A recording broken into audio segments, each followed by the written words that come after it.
بسم اللہ الرحمن الرحیم۔ السلام علیکم اسٹوڈنٹس، امید ہے کہ آپ سب خیریت سے ہوں گے۔ آج بیٹا ہم جماعت دہم کے مطالعہ پاکستان پڑھیں گے، جس میں ہمارا باب نمبر 10 ہے، تحفظ نسواں، پروٹیکشن آف وومن، یعنی یہ عورتوں کی حفاظت کے بارے میں ہے۔ اس میں ہمارا سب سے پہلے ٹاپک ہے صنفی حساسیت اور اس کی آگاہی۔ اس میں سب سے پہلے ہم لوگ صنف کا تعارف پڑھیں گے۔ صنف کا تعلق ان معاشرتی تعلقات سے ہے جو عورتوں، مردوں، بچیوں اور بچوں کے مابین سماجی اور اخلاقی قدروں نے متعین کیے ہیں۔ کچھ معاشروں میں یہ سماجی تعلقات بہت زیادہ مضبوط ہوتے ہیں۔ ان میں مردوں اور عورتوں کو تعلیم، صحت، ملازمت اور دیگر شعبوں میں برابری کے مواقع بھی ملتے ہیں، حقوق بھی حاصل ہوتے ہیں۔ جبکہ کچھ معاشرے ایسے بھی ہیں جہاں پر عورتوں اور مردوں کو یکساں سہولتیں میسر نہیں آتی اور نہ ہی ان کو برابری کے حقوق حاصل ہوتے ہیں۔ اس کے برعکس جنس متعین کردہ حیاتیاتی تفریق کی طرف اشارہ کرتی ہے۔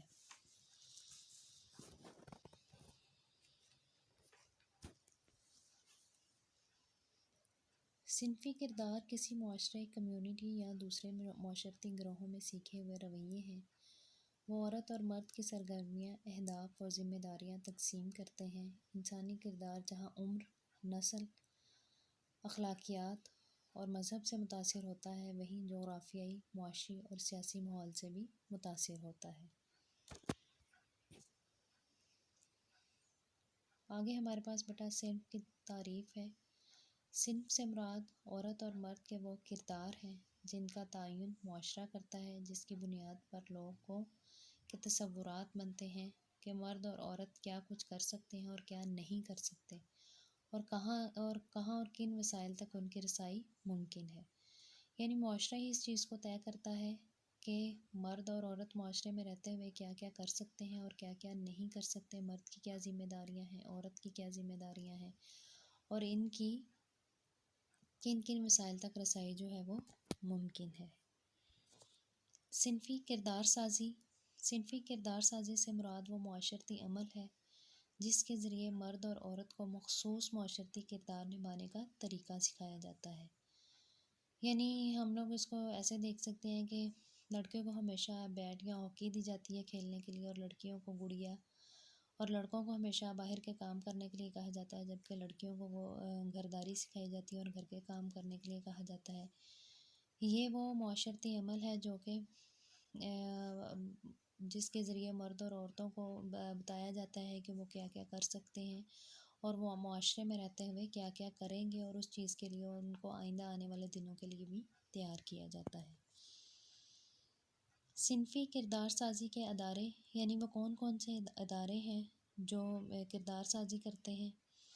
ان میں ہے والدین، گھر، محلہ، معاشرہ، اسکول، تعلیمی ادارے، ذرائع ابلاغ، کام کی جگہ، ریاستی، حکومتی، سیاسی، مذہبی۔ یہ سارے ادارے ایسے ہیں جو کہ صنفی کردار سازی کے اداروں کے طور پر کام کر رہے ہوتے ہیں۔ آگے بیٹا جی ہمارے پاس اسلام اور صنف۔ اس میں نکاح اسلامی نقطہ نظر سے ہم لوگ دیکھیں گے۔ ہر معاشرہ خاندان کی بنیاد پر وجود میں آتا ہے، گویا خاندان معاشرے کی بنیادی اکائی ہے۔ یہ خاندان شوہر اور بیوی کے پاکیزہ رشتے سے بنتا ہے۔ ہمارے معاشرے کے اعتبار سے ایک اہم سوال یہ ہے کہ کیا مرد یا عورت اپنی شادی کے سلسلہ میں فیصلہ کن اختیار کے مالک ہیں یا نہیں۔ اس میں ہم لوگ اگر اپنے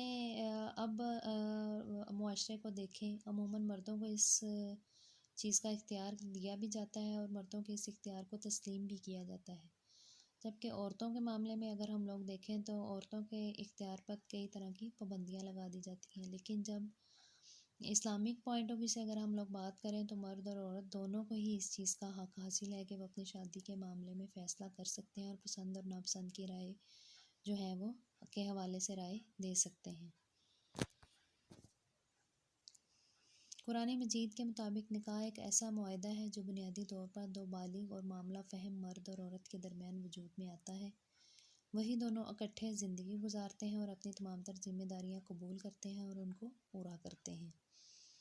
قرآن مجید کی تعلیمات کی روشنی میں والدین کو اس چیز کا پابند کیا جاتا ہے کہ وہ بچیوں کی شادی ان کی رضامندی سے کریں. یعنی جہاں پر ہم لوگ لڑکوں کے اس اختیار کو تسلیم کرتے ہیں تو اسلامک پوائنٹ آف ویو سے دیکھیں اور قرآنی تعلیمات کو دیکھیں تو ہمیں عورتوں کے حوالے سے بھی اس چیز کو مد نظر رکھنا چاہیے اور ان کے اس اختیار کو تسلیم کرنا چاہیے کہ شادی کرتے وقت ان کی رضامندی کو بھی سامنے رکھنا چاہیے. خلا اور طلاق.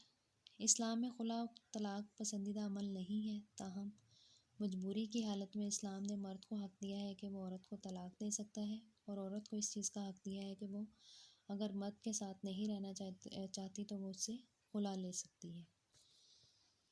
نیکسٹ اس میں تشدد ہے. تشدد سے مراد کسی فرد کو جسمانی نقصان پہنچانا ہے، ذہنی دباؤ مسلط کرنا ہے.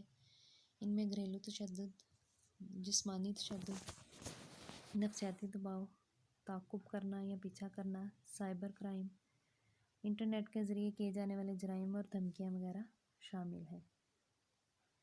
یہی تھا بیٹا آج کا ہمارا ٹاپک. اس کو اچھے طریقے سے یاد کیجیے گا، اپنا خیال رکھیے گا. Stay home, save lives. اللہ حافظ.